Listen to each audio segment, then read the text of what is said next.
मैं सुधीर जी के पास जाने के पहले मीनू जी के पास लिए जाना चाहूंगा, उनके यहाँ लाइट आ जा रही है, मेरे को जो निर्देश मिल रहे हैं, तो माफी चाहूंगा सुधीर सर, मैं आपसे एक सबको सुनने के बाद जो एक टिप्पणी मिलेगी वो ज्यादा अच्छी निकल कर आएगी। मीनू जी, जो बात चल रही थी, राहुल गांधी जिस तरीके से क्लेवरली प्ले कर रहे हैं, लेकिन इधर हम देख पा रहे हैं कि जो मोदी और शाह का जो भय था, जिस तरीके से विरोध हो रहा है, हमने जम्मू कश्मीर में देख लिया और ये हरियाणा में नजर आ रहा है, और बाकी अन्य भी जो राज्य हैं, महाराष्ट्र भी हमको दिखता है, झारखंड में भी दिखाई पड़ता है। तो क्या वो जो भय था वो कुनबे में समाप्त हो गया, और जो घटनाएं हो रही हैं वो बता रही हैं, कहानियां जो बयां कर रही हैं, क्या ये उल्टी गिनती की और कहीं इशारा है? क्या आपकी टिप्पणी होगी मीनू जी? जी, देखिए ये 240 जो सीटें आई हैं भाजपा की, उसका आफ्टर इफेक्ट है। और ये बात हम लोग जिस दिन पता चला था कि ये फाइनल हो गया था कि भाजपा को 240 सीटें मिली हैं, तो तभी समझ में आ गया था कि अब मोदी जी का इकबाल जो है वो उतार पर है। और ये सामने दिखाई दे रहा है। उसमें कई सारे कारण दिखाई दे रहे हैं कि जो सरकार बार बार यू टर्न ले रही है विपक्ष के दबाव में, 6-7 यू टर्न 2-3 महीने के अंदर ले चुकी है। तो जो साथ में जो पार्टी के अंदर जो नेता हैं, जो अभी तक डर के मारे, खौफ के मारे जवान बंद करे बैठे थे, चाहे गलत हो रहा है चाहे सही हो रहा है, बस उनको ये था कि पार्टी सत्ता में बनी हुई है। लेकिन अब उनको जो मोदी जी का जो चुंबकीय प्रभाव था पार्टी के ऊपर और वोटों के ऊपर, जो वोट चुंबक की तरह खींचे चले आते थे चुंबक की तरफ, तो वो प्रभाव उनको दिखाई दे रहा है कि 240 तो अभी हो गए इनके, और अगर ये सहयोगी दल सपोर्ट खींच ले तो ये नीचे गिर जाएंगे। तो बेटर है कि समय रहते हम अपनी स्थिति सुदृढ़ कर लें पार्टी के अंदर भी, और अगर नहीं होती है पार्टी के अंदर तो इस वक्त रास्ता खुला है। तो वो चीज लोग जो जिस वजह से ये जो जिस तरीके से आप देख रहे हैं कि अफरा तफरी बची हुई है, चाहे जम्मू कश्मीर हो चाहे ये हरियाणा हो, देखिए, और इस पे एक विपक्ष की एकता भी बहुत बड़ा कारण बनी हुई है। अगर विपक्ष की एकता बनी रहती तो 2014 में भी ना आते सत्ता में। आप बता दीजिए, उस वक्त तो 67% विपक्षियों को मिले थे वोट, लेकिन बटे हुए थे। तो आने की नौबत तो जब भी नहीं थी, एक बार आ गए तो फिर ये पकड़ के बैठ गए, और वो यही गलती फिर विपक्ष ने 19 में दोहराई। लेकिन इस बार का चुनाव देखिए आप कि ये 2 बार गलती करने के बाद लेसन ले लिया विपक्ष ने, और उनको समझ में आ गया कि अब एकजुट रहना पड़ेगा। लेकिन इस विपक्षी एकता की उम्मीद मोदी जी और शाह को नहीं थी। उनका ये मानना था कि ये तो अभी चुनाव के लिए इकट्ठे हुए, लड़-भिड़ के अलग-अलग हो जाएंगे।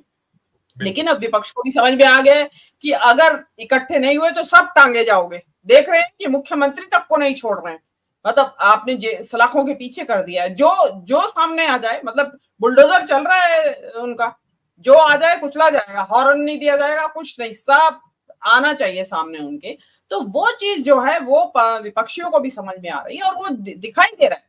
और ये मोदी जी खुद देखिए, उनके पास तो सारी इंटेलिजेंस एजेंसीज उनके अंडर में है, प्रधानमंत्री हैं वो, देश के सत्ता है उनकी केंद्र में, तो उनके पास खबरें आ रही होंगी ग्राउंड से कि यहाँ क्या हाल होने वाला है। तो मोदी जी तो बिल्कुल भी नहीं कि पहले ही इतना मानवर्धन हो रखा है उनका, 240 सीट पे वो है, अल्प मतलब बहुमत की सरकार नहीं है भाजपा, अपनी भाजपा एज ए पार्टी, और उनकी खुद की सीट इतनी मुश्किल से जीते वो, 1.5 लाख के आसपास, जरा सा थोड़ा ज्यादा सीट से वो जीते, बड़ी शर्मनाक जीत है उनकी वो भी।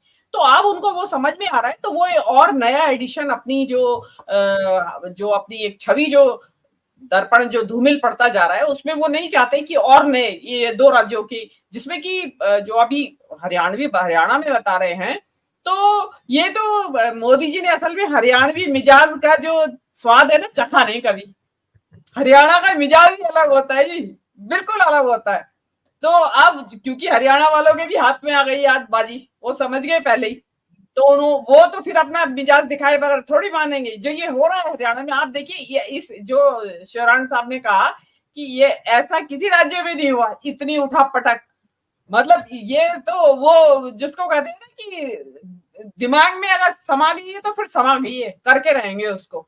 और उनको भी समझ में आ रहा है देखिए कि मोदी जी अब डूबता सूरज है। देखिए, हर चीज की शेल्फ लाइफ होती है, ब्रांड कोई भी ब्रांड हो, या तो वो इनोवेशन करे, उसमें कुछ नया लाए, तो मोदी जी कुछ नया तो लाए नहीं, वही पुरानी रट लगा रखी है, हिंदू मुसलमान हिंदू मुसलमान। तो पब्लिक उससे आगा गई है, वो रोजगार चाहिए, लोग महंगाई से त्रस्त है। अब जैसे जो राज्य आपने बताया अग्निवीर से त्रस्त है, किसानों का आंदोलन है वहां पे, वहां महिला कुश्तीबाजों का यौन उत्पीड़न हुआ है। तो वहां पे तो इतने सारे मुद्दे आपने परोस के दे रखे हैं विपक्ष को, तो वो क्यों नहीं उसको भुनाएंगे? ऊपर ऊपर से विपक्ष एकजुट हो रखा है, तो आपकी हालत तो पतली होनी ही थी।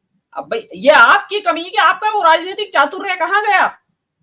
इसका मतलब जब तक आप जिसको कहते हैं ना धन की पोटली पे, सीटों की पोटली थी जब तक आपके पास, तो तब तक तो आप तुर्रम खान बने हुए थे कि हम ये कर देंगे और हम ये हैं और वो हैं।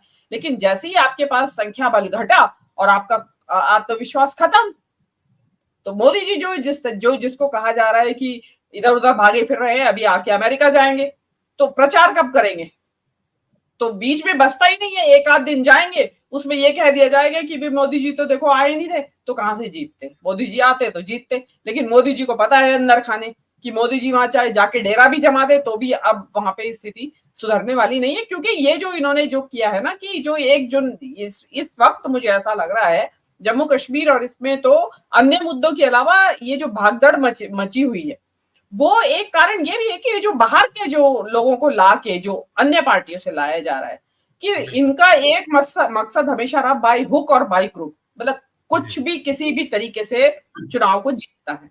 तो वो उसके लिए ये यही करते थे कि भाई बाहर से ले आओ, और जो पार्टी का जो 10 साल से बेचारा अपने कुर्सियां बिछा रहा है, पानी पिला रहा है, वो आउट। तो वो जो एक जो समर्पण जो था ना विचारधारा के प्रति, उस वो डाइल्यूट हुआ है, और यही संघ के साथ रस्साकशी चल रही है। तो एक तरह की प्रॉब्लम नहीं है, कई तरह की प्रॉब्लम भाजपा के अंदर चल रही है। और ये देखने वाली बात होगी कि ये 2 इलेक्शन में अगर ये हार गए तो हो सकता है मोदी जी स्वतः ही इस्तीफा दे दे।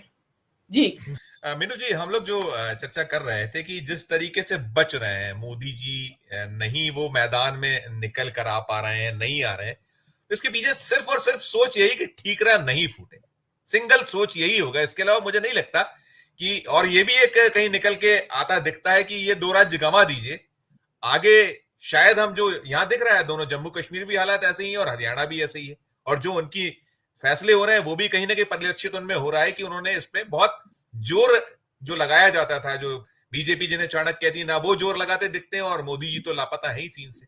क्या रणनीति आप देख पा रही है? केवल ठीक रहना फूटे कि कुछ और भी इसके पीछे आप रणनीति देख रही हैं? छोटी छोटी टिप्पणी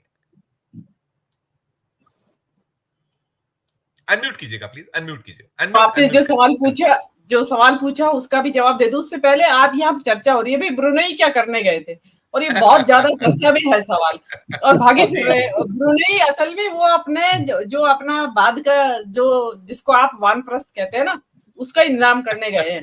क्योंकि ब्रुनेई का जो सुल्तान है वो दुनिया का सबसे अमीर आदमियों में गिना जाता है। उसके पास प्राइवेट जेट्स है कई, और उन प्राइवेट जेट्स के अंदर सोने का काम हुआ हुआ है, सोने के हैं वो सिंक वॉश में, उसमें जो वॉश बेसिन वगैरह है, बाथ टब एटसेट्रा, वो महल है जो वो 20 लाख स्क्वायर फीट का है और उसके अंदर सोने का काम हुआ हुआ है। उसके पास प्राइवेट जू है जिसमें 30 बंगाल टाइगर्स और पता नहीं रेयर किस्म की उसके अंदर बर्ड्स है। 7,000 लग्जरी कारें हैं उसके पास, और जो पहले से उसमें कई सौ तो स्विमिंग पूल है।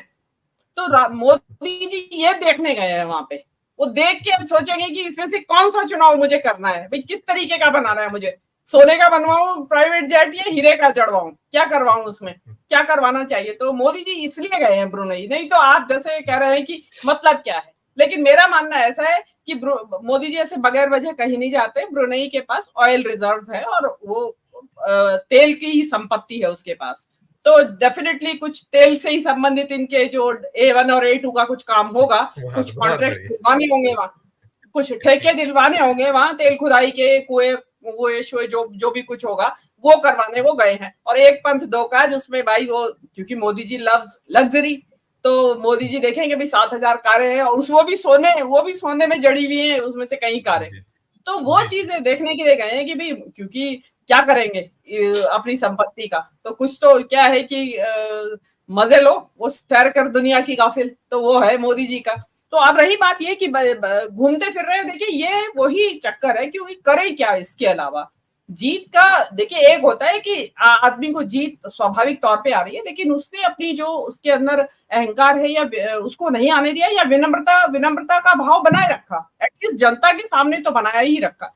लेकिन मोदी जी ने वो भी खत्म कर दिया। मतलब वो उनके अहंकार की पराकाष्ठा, एक अकेला सब पर भारी छाती ठोक ठोक के और विपक्ष के लोगों को तरह तरह के नाम निकालना। मतलब आपने आलोचना करी नहीं कि आपका नाम निकाला, अर्बन नक्सल, टुकड़े टुकड़े गैंग, खान मार्केट गैंग, और जो मतलब जो मुंह में आया वो बोल दिया विपक्ष के लिए भी। तो वो चीजें जो है जनता ने बर्दाश्त किया, अब लेकिन अब नहीं कर रही है। और अब ये उनको समझ में आ जाना चाहिए था जिस तरीके के, देखिए मोदी जी कोई ऐसा नहीं है कि बेवकूफ किस्म के पॉलिटिशियन है। पॉलिटिक्स के नाम पे वो बहुत शातिर पॉलिटिशियन है, जो होना चाहिए पॉलिटिशियन को। लेकिन वो, और उसी से उसको उनको वो समझ में आ रहा है कि यहां तुम गए और दुर्गति होनी। आप ये देखिए ना, किसकी हिम्मत थी, वहां लिस्ट फाइनल हो गई, बता रहे हैं कि हरियाणा की लिस्ट मोदी जी फाइनल करके गए थे, और उनके पीछे से यहाँ गदर मचा हुआ है। तो और वो जम्मू कश्मीर का तो उनके सामने ही मच गया था। तो डेफिनेटली यही है कि आज तक तो जीत का सेहरा मोदी के सिर, हार का सेहरा तो नड्डा के सिर। तो अभी देखते हैं किसके सिर बंधेगा आपकी बात। जी।